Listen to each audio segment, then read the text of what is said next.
வெந்தது, வேகாதது, டேஸ்ட்டே இல்லாதது இப்படி தான் கஷ்டப்பட்டு சாப்பிட்டு வெயிட் லாஸ் பண்ணணும்னு கிடையாது. வெயிட் லாஸ் அப்படிங்கிறது ஒரு ஹெல்தியான லைஃப் ஸ்டைல் தான். அது ஒரு பெரிய கொடூரமான விஷயம்லாம் கிடையாது.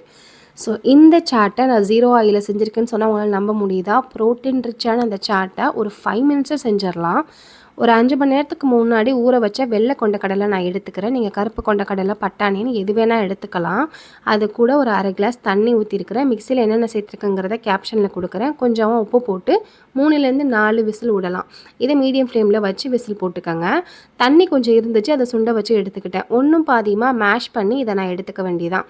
அவ்வளோதான், ரெடி ஆகிடுச்சு. இதில் நான் கொஞ்சமாக ஆனியனும் கொத்தமல்லி இலையும் போட்டு நல்லா கார்னிஷ் பண்ணி இதை டாப்பிங்ஸாக எடுத்துக்கிறேன். அப்படியே இதை நான் சாப்பிட போகிறேன். ரொம்ப டேஸ்ட்டாக இருந்துச்சு. நிஜமாவே ரொம்ப நல்லா இருந்துச்சு. கண்டிப்பாக ட்ரை பண்ணி பாருங்கள். ஈவினிங் டைமில் இந்த மாதிரி ப்ரோட்டீன் ரிச்சாக நம்ம சாப்பிட்றப்ப அன்றைக்கான டார்கெட்டை நம்ம அடைய முடியும். நீங்கள் ஈவினிங்கில் என்னென்ன ஸ்நாக்ஸ்லாம் எடுத்துப்பீங்கிறத சொல்லுங்கள்.